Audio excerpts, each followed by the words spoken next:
これ国と国との約束なんです。約束を守らないという中においては、今までの優遇措置は取れない。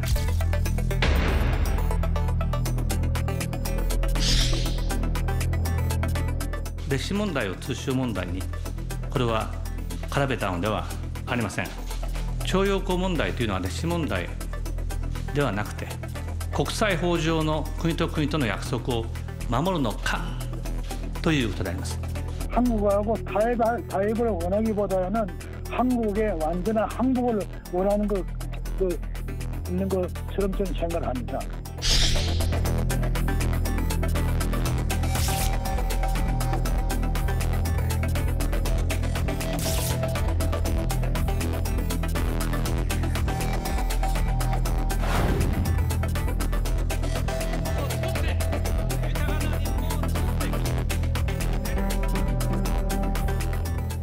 일본의 경제 보복 조치 본격적으로 오늘부터 시작된다고 합니다. 이런 일본의 보복 조치 왜 나왔는지 강제징용 배상 판결에 대한 불만 때문이다. 이렇게들 알고 계시는데 과연 이게 전부일까요? 그리고 아베 총리가 우리가 보기에 나쁜 정치인이어서 이런 선택을 했을까요? 역사적으로 과연 어떤 것 때문에 일본이 이렇게 나오는 것이고 우리 정부는 과연 제대로 대응하고 있는 것인지 이런 부분들을 오늘 이 시간에 조목조목 따져보도록 하겠습니다. 전문가분들 세 분 모셨습니다. 김연학 서강대학교 기술경영전문대학원 교수, 김동완 대한금융경제연구소 소장님, 국민대학교 일본학과의 이원덕 교수님 나오셨습니다. 어서 오십시오. 네, 안녕하세요. 먼저 김연학 교수님께 여쭙도록 하겠습니다. 일본이 오늘부터 수출 규제 시작한다고 하는데 시작이 된 겁니까? 네, 오늘부터 시작이 된 겁니다. 그래서 어제까지는 우리가 이 해당 품목들에 대해서 수입을 하려고 그러면 일본 당국에 신고만 하면 바로 수입이 됐었는데 오늘부터 수입하고자 하는 제품에 대해서는 90일간의 심사에 들어가게 됩니다. 그러니까 90일, 지금 우리나라 기업들이 한 3개월치 정도 재고를 가지고 있다고 하는 거거든요. 그러니까 이제 앞으로 심사가 스무스하게 진행이 되면 큰 타격이 없을 텐데 물론 일본의 의도는 스무스하게 진행해주지 않겠다는 그런 의도일 테고요.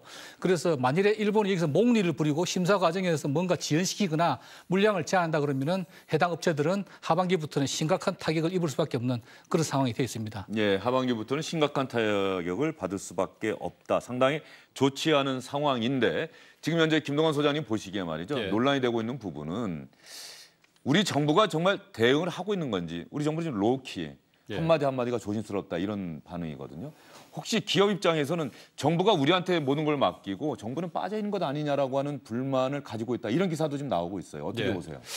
글쎄 전략적인 고민을 좀 했을 것 같아요. 그리고 이런 사태가 벌어지기 전에 과연 청와대면 청와대 그리고 관련 부처 내에서 충분한 수기가 있었고 대응책을 미리 플랜으로 갖고 있었는지에 대해서 사실 국민들의 입장에서는 굉장히 걱정스럽고 염려가 되겠죠. 그러나 미리 우리가 어떻게 보면 속단할 필요는 없을 것 같다. 왜냐하면 저런 조치가 일본 총리의 입에서 나오기 전에 우리가 무언가 선제적으로 우리 정부의 입장에서 당신들이 이거 한다면 우리는 이렇게 할 거다. 그런 입장을 낼 수는 없는 거죠, 전략적으로. 그래서 미리 있었냐 없었냐에 따라서 그 부분을 우리가 문제 삼기보다는 지금부터 청와대라든지 우리 정부가 어떻게 하느냐. 그런데 제 생각에서는 이 창구의 역할을 과연 어디서 하는 게 전략적으로 우리가 유리한지를 좀 생각해 봐야 된다고 봅니다.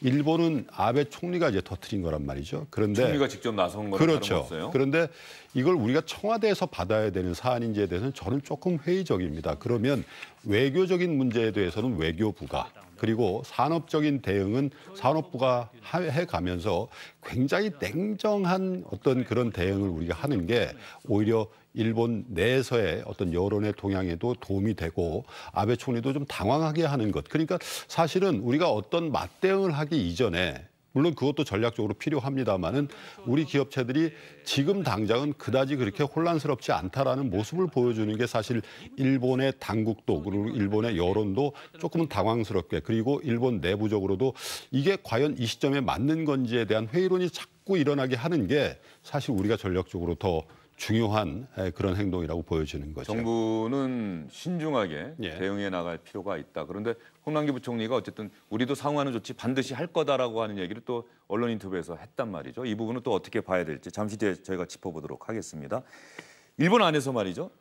우리가 이렇게 보복 조치하는 거 우리한테도 우리 기업한테도 엄청난 손해가 될 수 있고 피해를 줄 수 있다. 아베 총리 그러지 말아라라는 비판의 목소리가 나오고 있다고 하는데 아베 총리를 비판한다고 해서 그 조치가 바뀔 것까지는 않은데 실제로 일본 기업들이 타격 받을 가능성은 어떻게 보세요? 맞죠. 근데 저도 지금 보면 뭐 아베 총리와 일본 내각이 수개월 동안 굉장히 다양한 시나리오를 검토했다고 그러는데 그럼에도 불구하고 한 2가지 정도 간과한 점이 있지 않는가 하는 생각이 듭니다. 아베의 행정부가 말이죠. 예, 아베가 간과한 거 2가지. 첫째는 이거는 WTO에 굉장히 합당한 조치고 WTO 규정에 전혀 위배될 게 없다라고 주장을 하고 있는데 사실은 그렇지 않다는 걸 누구나 다 알고 있지 않습니까? 이제 아베 총리의 입장은 자기들 같은 경우에는 원래 화이트 리스트에 27개국 뭐 특혜를 주고 있다가 그 특혜를 빼서 일반국으로 한 거다라고 하는 물론 그 말이 일변 맞는 것 같지만 WTO의 규정에 의하면 무역 외적인 이유로 그 무역 제재를 가할 수 없게 되어 있습니다. 그런데 이건 누가 보더라도 외교적인 이슈를 가지고 무역 제재를 가하는 것이거든요. 그건 본인도 간접적으로 인정했고 일본 언론에서도 비판하고 있는 그런 부분입니다. 그래서 첫째로 아베의 그 논리가 상당히 좀 궁색해졌다. 그래서 예상외로 일본 내에서도 비판이 꽤 나오고 있는 그 부분을 간과한 것 같고요. 둘째로는 한국과 한국 기업의 실력과 영향력을 너무 좀 과소평가한 것이 아닌가 하는 생각이 듭니다. 무슨 이야기냐니까 아베가 판단할 때는 일종의 자해행위죠. 자기 나라는 자해행위인데 자기 나라는 5천억 어치만 피해를 입고 한국 기업들은 17조 원의 피해를 입는다. 네가 더 아프니까 난 이런 공격을 하겠다라고 했는데 지금 신문에도 보도되고 있지만 일본의 소재를 한국 기업들이 수입해서 디스플레이나 반도체 칩을 만들어서 다시 일본 기업이나 미국 기업에 수출해서 그 파급 효과는 몇백조 이르거든요. 이 글로벌 스플라이 체인에서 어느 한 군데를 끊으면 그 끊기는 당사자만 아픈 것이 아니라 전 후방에 걸쳐 있는 모든 당사자 다 아픈 거거든요. 자유무역을 주장하는 일본에서 글로벌 자유무역 질서를 생태계를 파괴하는 심각한 오류를 저지르고 있고 그 심각하게 또 지금 이미 유럽이나 미국 영국 쪽에서 많은 비난이 들어오고 있거든요. 그래서 이런 아베가 물론 어느 정도의 부작용은 예상했겠지만 이럴 정도로 자기 생각을 이상으로 좀 부작용이 크다라고 하는 걸 간과하지 않았을까. 그래서 우리는 이런 점을 잘 레버리지를 활용해서 앞으로 협상할 때 어쨌거나 양국이 어느 정도의 그 타협을 봐서 출구 전략을 찾아야 할 텐데 이런 여론이라든지 논리의 어떤 우위성을 바탕으로 해서 출구를 찾는 데 좀 보험으로 삼아야 되지 않을까. 그런 생각이 듭니다. 제가 조금 첨언하고 싶은 게요. 2가지 산업을 타겟팅을 했습니다. 물론 제가 볼 때도 이 3가지 이 소재가 수입이 안 된다고 해서 우리 반도체 공장이나 삼성전자나 하이닉스 공장, LG 디스플레이의 공장이 멈춰 서지는 않을 겁니다. 그런데 그러면 왜 이 2 산업의 핵심 소재를 꼽았을까 유추해 보면 대안이 미국과 중국에 있습니다. 예를 들면 D램 산업의 1위, 2위가 우리 삼성전자, 하이닉스 아닙니까? 그리고 그 다음이 미국의 마이크론입니다. 그리고 디스플레이 산업만 놓고 보면 기술력으로는 우리가 한 5년 정도 앞서 있다고 평가를 받습니다만은 어쨌든 전 세계의 어떤 그 공급이라는 측면에서 보면 중국 기업들이 훨씬 더 많이 박차고 나가고 있는 상황이기 때문에 이것이 어떤 우리 기업들의 어떤 공급의 축소가 되고 이런 부분이 있다 하더라도 당분간 문제 없을 수 있고 그 부분에 대한 반사이익은 미국 기업과 중국 기업에 갈 수 있다는 그런 전략적인 고려도 한 것으로 저는 파악합니다. 예, 알겠습니다. 지금부터는 말이죠. 일단 산업적인 측면, 현재의 상황에 대해서 두 분이 간략하게 설명을 해주셨고요. 그리고 이 교수님께는 이 연원, 이게 지금 현재 즉자적으로 강제징용 배상 판결 때문에 아베 총리가 이렇게 선택하고 경제보복에 나섰다라고 하는데 사실 뿌리는 대단히 깊은 것 아니겠습니까? 한일 청구권 협정까지도 아마 올라가야 되는 그런 문제가 있는데 일단 아베 총리 발언 하나 들어보고 나서 이 교수님께 제가 질문을 드리도록 하겠습니다. 徴用工問題というのは歴史問題ではなくて国際法上の国と国との約束を守るのかということであります。1965年に請求権協定においてお互いに請求権を放棄したこれ国と国との約束なんです。この約束を違えられてしまったらどうなるのかということですね。またあるいは慰安婦の合意、これは首脳間、外務大臣間の合意です。これは国連も当時のオバマ大統領もこの合意を評価しました。その中において今回の措置は WTO に反している措置ではなくて貿易管理の問題であって 지금 아베 총리의 저 발언을 우리가 주목해 봐야 될 것 같습니다. 강제징용 배상 판결, 위안부 합의. 결과적으로 이번 조치를 취하게 된 배경에는 이 두 가지가 있다는 걸 스스로 인정한 것 아니겠습니까? 네, 다만 사실상 역사 문제가 아니라 국가와 국가 간의 약속의 문제다 이렇게 주장을 하고 있네요. 지금 아베 총리가 가장 반복해서 말하고 있는 거는 신뢰가 훼손되었다라는 말을 하고 있는데 기본적으로 국가와 국가 간에 합의한 조약과 협정이 존재함에도 불구하고 한국이 일방적으로 파기를 하고 있다 또는 약속을 지키지 않고 있다라고 하는 이유가 지금 아베 총리 머릿속에는 가장 큰 걸로 되어 있습니다. 가장 가까이는 이제 징용 재판의 결과 국내 투자에 있는 일본 기업의 자산이 지금 압류되어 있고 그렇죠. 그 압류된 자산이 현금화되기 지금 전 단계에 와 있습니다. 그래서 아베 총리로서는 그것은 일본 입장에서 볼 때는 한국의 대법원의 판결로 인해서 일본 자산이 손실을 보는 일은 있어서는 안 된다라고 하는 입장을 관철하기 위해서 지금 이런 보복 행위를 하고 있다고 보고요. 그 배경에는 위안부 합의 문제에 대해서 이제 한국 정부가 사실상 좀 일방적인 파기를 한 것이 아니냐라고 하는 일본 내 상당히 여론의 분노라고 할까요? 한국에 대한 좀 분개가 있습니다. 그래서 그런 배경을 두고 있는 것이 이번 조치다. 화해와 치유 재단의 사실상 해산 결정 이것이 결국은 위안부 합의 파기 아니냐 일본이 이렇게 보고 있다는 것이죠. 그렇습니다. 그러면 아베 총리가 그렇게 규정하고 있는 그 근저에는 한일 청구권 협정 65년인가요? 네. 한일 청구권 협정이 여전히 존재하고 있는 겁니까? 그게 가장 큰 배경이라고 보는데요. 이번 징용 재판의 결과는 일본 정부의 이해로는 청구권 협정이 1965년에 맺어졌고 이미 보상과 배상과 관련된 문제에 관해서는 최종적이고 완전하게 해결됐다고 청구권 협정 65년 청구권 협정에 제2조에서 규정하고 있음에도 불구하고 한국이 새로운 요구를 한 것이다. 그것은 물론 이제 대법원 판결 때문에 요구를 하게 된 거라고 보는데 그래서 적어도 아베 총리나 일본 정부의 이해로는 청구권 협정에 의해서 전부 다 해결이 끝난 문제를 재차 한국의 대법원 판결을 들어서 요구를 해오는 것이다. 이 요구에 대해서는 우리는 받을 수 없다는 것이고 또 한국 정부도 노무현 정부 때 2005년에 이 징용 문제에 관한 정부의 입장을 최종 정리하는 가운데에서 예. 적어도 위안부 문제와 사할린 한인 문제 그리고 원폭 피폭자 조선인 문제 이 문제에 대해서는 65년 청구권 협정에 의해서 여전히 해결되지 않았으므로 법적인 책임이 일본에게 있다라고 하는 입장을 정리하면서 징용 문제에 대해서는 65년 청구권 협정에서 해결된 것으로 본다. 이렇게 입장을 정리했거든요. 근데 이 한국 정부가 이런 입장을 정리하고 그 이후에 입법 조치까지 해서 이 징용 피해자분들에게는 보상적 성격의 사실은 금전이 지급됐습니다. 사망하신 분들의 유족에게는 2천만 원, 그리고 부상에서 돌아오신 분들에게는 한 1,000만 원 내외가 지급됐고요. 생환자에게는 이제 병원비 보조금 1년에 80만 원 이렇게 지급이 되었습니다. 그래서 우리 정부로서는 65년 청구권 협정에 의해서 아직도 미진했던 부분은 우리 행정부 차원에서는 입장 정리가 됐다라고 이해하고 있었는데 마침 이제 2012년에 우리 대법원 판결에서 한국 정부의 그러한 그 정리 작업에도 불구하고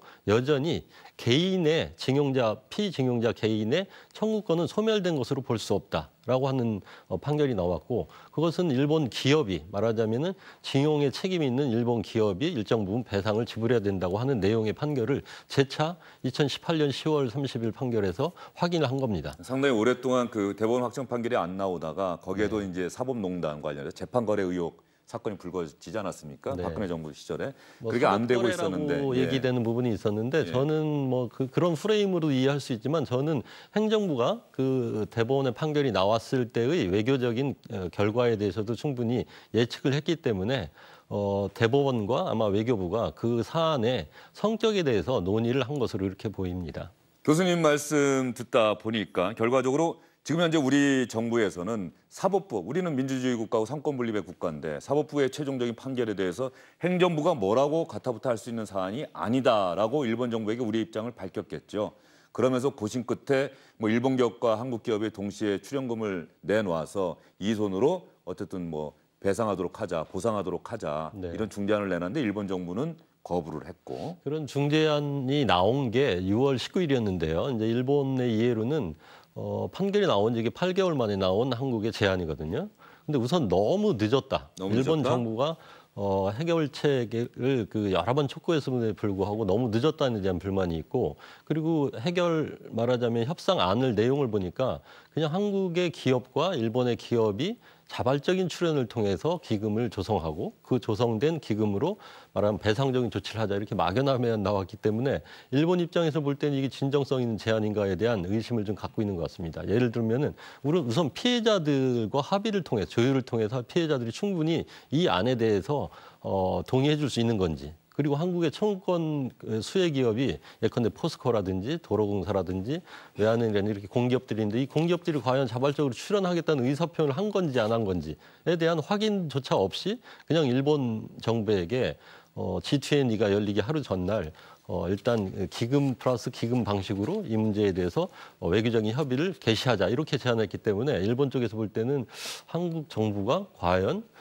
이 문제를 중심이 되어서 해결될 의지가 있는지 없는지에 대한 약간의 회의적인 그런 태도가 있었다고 봅니다. 교수님께 일단 하나 더 여쭐게요. 지금 많은 언론에서는 아베 총리가 이달 21일에 있을 참여연 선거를 앞두고 한국에 대해서 이렇게 강하게 나감으로 인해서 참여연 선거에서 승리하기 위한 하나의 전략이다 이렇게 평가를 하고 있는데, 짧게는 그게 노림수라고 한다면 아베의 궁극적인 노림수는 과연 뭘까요? 한국에 대해서 이렇게 강하게 나온, 한국과의 외교관계 경색까지 불사하면서 나오는 궁극적인 노림수는 뭐라고 보십니까? 가장 포인트는 징용재판 결과에 대해서 한국 정부가 중심이 돼서 국내 해결해달라고 하는 것입니다. 다시 말해서 한국에 투자해 있는 일본 기업의 자산을 강제 집행하는 것은 일본으로서는 용납할 수 없다.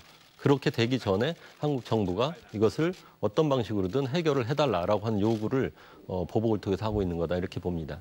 그리고 참의원 선거에서 과연 이게 유리한지 불리한지는 두 분 선생님께서 일부 말씀하셨지만 사실은 이 아베의 이런 보복 대응에 대해서 일본 전 국민이 열광적으로 지지하는 건 아닙니다. 물론 지지하는 그룹이 여전히 더 많다고는 보나 이것이 어떻게 보면은 자유무역지를 추구해왔던 일본의 국가적인 입장에서 보면 대단히 이율배반적인 지금 조치를 내놓은 거거든요. 그래서 반드시 참여연에서 이기기 위해서 이거를 내놨다고 하는 건 너무 피상적인 분석이고요. 예. 저는 참여연 선거가 없었다 하더라도 일본이 일정한 대응 조치를 아마 강구했을 것이다 이렇게 봅니다.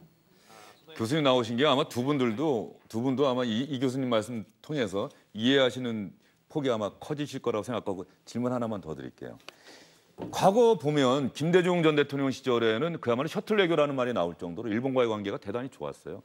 노무현 정부 때도 아마 그랬던 걸로 짐작을 하는데, 이명박 전 대통령이 임기 마지막 해 그 독도 방문, 그때부터 한일 관계가 급속도로 나빠진 건 분명히 사실입니까? 그렇게 봅니다. 2012년 이후에 DJ 노무현 때는 왜 이렇게 그 정부 때는 일본과의 관계가 좋았던 거죠? 짧게 말씀해 주신다고 한다면. DJ의 좀 역사 화해를 지향하고 미래로 간다고 하는 그런 정책적인 비전도 있었고요. 일본 측도 오늘날처럼 이렇게 아베 정부처럼 관대함이라고는 찾아볼 수 없는 일종의 좀 저속하게 말하자면 막무가내적인 그런 조치를 내놓는 그런 정부는 없었습니다. 어떤 의미에서는 그때도 민주당 정부였고 과거사에 대해서도 사과하는 모습도 보였고 말이죠. 지금은 어떤 의미에서는 좀 강대강 부딪히고 있는 양상이 있고, 저는 오늘날의 이 한일 간의 갈등을 보면은 일종의 좀 국가 정체성의 충돌적인 양상도 있다고 봅니다. 국가 정체성의 충돌. 우리는 대단히 민 중심의 지금 사회 민주화가 상당히 높은 수준으로 가고 있고, 일본은 좀 국가주의적인 방향의 국가 정체성이 모색되고, 이 정체성의 충돌이라고 하는 현상으로 나타나고 있는 부분도 있는 것 같습니다. 예컨대 우리는 피해자 인권 문제라든지 그 피해자 그룹의 요구를 최대한 정부가 그것을 들어주는 것이 정의고 진리다 이렇게 생각하고 있고, 일본의 경우에는 국가주의적인 전통이 다시 부활한 측면이 있기 때문에 그다지 그것을 중시하기보다는 이제 국익이 우선되고 또 정부의 결정에 국민은 따르는 거고 하는 그런 식의 풍토가 지금 형성되고 있어서 좀 다소 이렇게 정체성이 부딪히고 있는 것 같은 양상으로 지금 한일 관계가 진행되고 있지 않나 이렇게 봅니다. 예, 교수님께는 이제 두 분 말씀 좀 듣고 난 다음에 마지막에 결론적인 차원에서 한번 질문을 드리도록 하겠습니다. 강의를 들은 듯한 기분. 제가 궁금했던 대목도 많이 풀렸어요. 아직도 있는데 두 분에게도 좀 질문을 드리고, 지금 현재의 상황이 급박하기 때문에 우리 정부가 홍남기 부총리가 오늘 이제 상응하는 조치 반드시 하겠다라고 언론 인터뷰 통해서 했단 말이죠. 그런데 우리 정부의 대응에 대해서 야권에서는, 정치권에서는 사실상 아무 대책이 없는 것 아니냐, 강력히 대응할 것이다, 우리도 보복 책 내놓을 것이라고 했다가 검토 중이다, 연구 중이다. 강경화 외교장관이 이런 얘기 하지 않았습니까? 김동완 소장님 어떻게 보세요? 글쎄 원래대로 하면은 그 말로 다 하는 게 제일 답이에요. 뭘 조치를 구체적으로 하는 거는 확전을 의미하는 거기 때문에 지금 어떻게 보면 아베 총리나 일본의 대응은 우리 정부의 어떤 대응을 기다리고 있을지 모릅니다. 교역 관계에 있어서 물론 우리가 훨씬 더 많이 수입을 하고 일본이 많이 수출을 하기 때문에 무역 욕조를 보고 있지만 그 품목이 그 경제, 그 산업에 미치는 영향력으로만 따지면 우리가 여류에 있는 건 인정해야 되는 거거든요. 그러니까 이런 사태가 벌어지는 건데 과연 우리가 비교적 세련되지 않은 거친 대응을 했을 경우에 그것은 WTO에 가서도 한일 간의 어떤 그 문제가 될 수가 있는 것임과 동시에 그 다음 단계의 일본의 어떤 대응 조치가 훨씬 더 강력하게 나오는 것을 촉발시키는 그런 부분이 분명히 있을 수 있기 때문에 사실 그 대응 조치가 어떤 것인지에 대해서는 사실 이 업계에서도 사실 굉장히 뭐가 있을까라는 그런 생각을 하고 있습니다. 그런데 뭐 있을 수 있겠죠. 예를 들면 완제품으로 생산된 디스플레이, 완제품으로 생산된 핵심 DRAM, 일본 기업들이 꼭 필요한 그런 것들에 대한 금수. 그런데요. 그것 자체가 아까 말씀하신 것처럼 김 교수님 말씀하신 것처럼 글로벌 서플라이 체인에 있어서의 한 중간 단계를 때리는 거지 완벽하게 일본을 봉쇄하는 게 아니라 그 다음에 중국과 미국으로 가는 어떤 그 파급 효과의 중간 단계가 될 수 있기 때문에 그 부분에 대해서는 굉장히 심사숙고할 수밖에 없는 한국 정부의 고민이 있다 이런 거고요. 그리고 제가 모두에 말씀드린 것처럼 가장 효과적인 대응은 생산에 차질이 없는 겁니다. 그렇죠. 네. 그래서 예를 들면 미국 기업이라든지 유럽 기업에서 조달을 한다든지 아니면 대체할 수 있는 어떤 한국 기업이 생겼다든지 이런 상황이 벌어지면 사실은 일본의 조치가 그럼에도 불구하고 더해?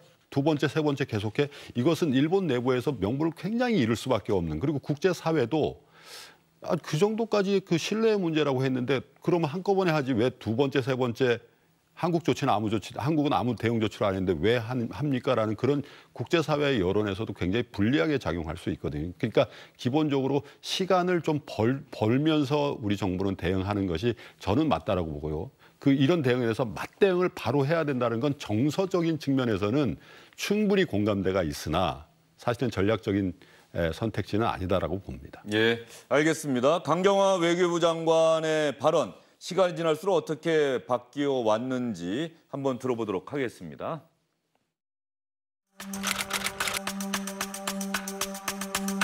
보복 조치가 있을 경우에는 저희도 가만히 있을 수는 없을 것으로 생각이 됩니다.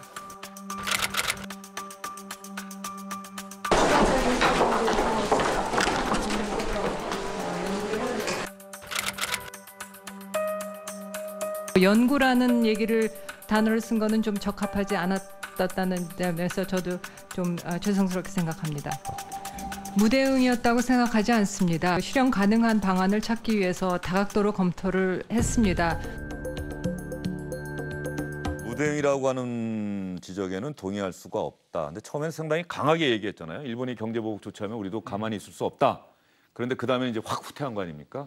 연구 중에 연구를 해보겠다. 그러다 지금 검토 중이다. 네. 이 정부의 대응에 대해서는 김 교수님 어떻게 평가하십니까? 일단 이제 국민들이 불안하게 느끼는 것은 정부가 뭐 전혀 대응을 안 하고 있지는 않겠지만 일단 일관된 메시지가 안 나오니까 정말 제대로 된 마스터 플랜을 가지고 대응하고 있는 것에 굉장히 불안한 거죠. 우선 강경화 외교부 장관의 말만 보더라도 계속 말이 바뀌고 있지 않습니까?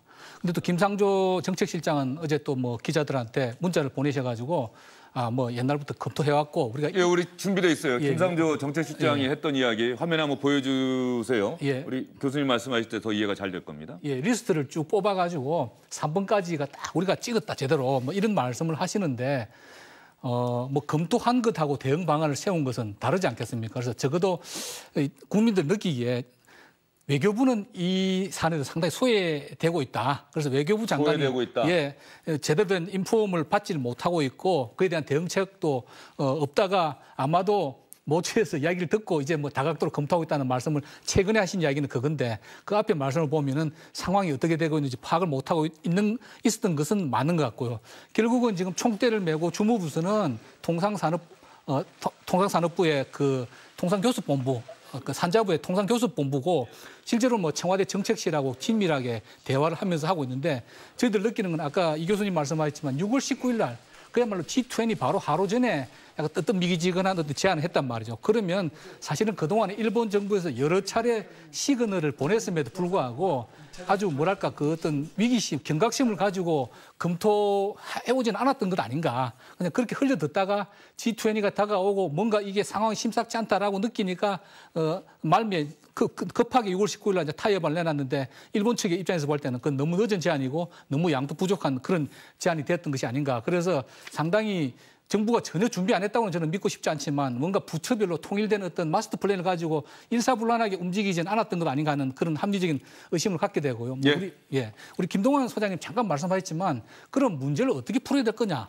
답을 먼저 보고 그 찾아가면 됩니다. 답은 뭐냐면 무역 마찰이 없도록 하는 거죠. 우리 기업들이 차질 없이 부품을 소재를 조달해서 물건을 팔 수 있도록 하는 거고 그게 이제 10월 달부터 적용되는 것 아니겠습니까? 그러면 10월 이전에 문제는 풀어야 되고 그 결정적인 그 브레이크 포인트는 저는 만일에 한국 정부에서 대법원 판단에 의해 가지고 강제로 한국 내에 있는 일본 자산을 집행하게 될 때 그때는 아마 일본이 폭발하게 될 걸로 보입니다. 그러면은 그런 상황이 안 생기도록 뭔가 공식적인 대응하고 또 이제 뭐 비공식 대응 달라야 할 텐데 공식적인 대응으로도 저는 뭐 일본 정부를 너무 자극한 선에서 이렇게 하지 말고 원론적인 이야기, 우리 논리적으로 우위에 있는 그런 부분들 이야기하고 비공식적으로는 이미 어떤 실무 레벨이나 국장급 이런 레벨이 아니고 일본에서 총리가 직접 나선 만큼 우리도 상당히 어떤 대통령이 직접 나서시거나 아니면 대통령의 신임이 두터운 그런 실세 차원의 어떤 관료라든지 참모가 나서서 이런 물밑 접촉을 시작해 나갈 시점이다. 그런 생각이 듭니다. 예, 그 결론적인 부분은 좀 이따가 질문 드리려고 했는데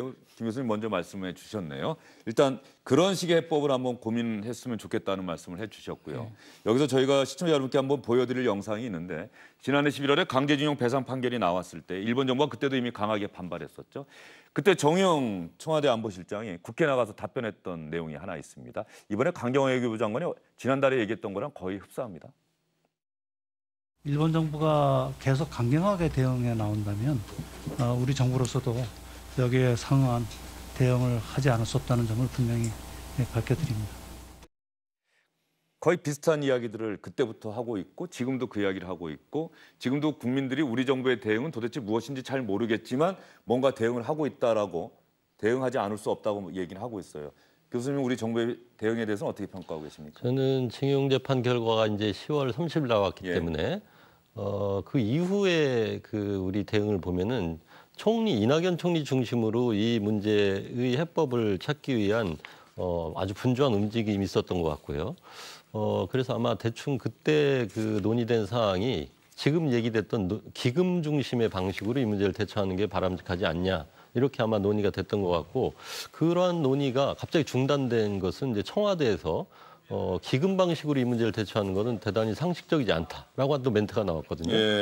그리고 나서 6월 19일 날 상황이 몰려서 외교부가 기금 방식으로 하겠다 이렇게 제안이 나온 걸로 봐서는 이 문제를 다루는 컨트롤 타워가 대단히 부재했던 게 아닌가 아니면 컨트롤 타워가 그때그때 이동했던 게 아닌가라고 하는 생각이 들고요. 그다음에 그 내용에 있어서도 기금 방식으로 과연 하겠다고 하는 의사가 처음부터 있었던 건지 그것도 좀 분명치가 않습니다. 그래서 컨트롤 타워가 부재한 가운데에서 어떤 이 문제에 대한 대응책이 일관되게 체계적으로 수립되지 않은 상황에서 계속 상황에 몰리다 보니 이렇게 된 것이 아닌가 이렇게 좀 보고 싶습니다. 결과적으로 우리 정부가 효과적으로 지난 8개월이라고 하는 시간이 있었음에도 불구하고 효과적으로 대응하지 못한 건 분명한 사실이다 이렇게 보고 계시는 겁니다. 저는 그렇게 봅니다. 대단히 물론 어려운 사안이고 또 대법원에 거기에 전제가 있겠죠. 일본의 아베 총리가 대단히 선의를 가진 정치인이 아니다라고 하는 것. 아베 총리가 우리를 향해서 뭔가 잘못된 선택을 했다라고 하는 부분에 대해서는 혹시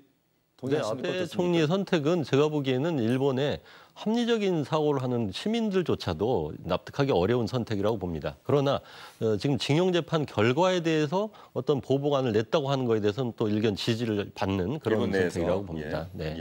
알겠습니다.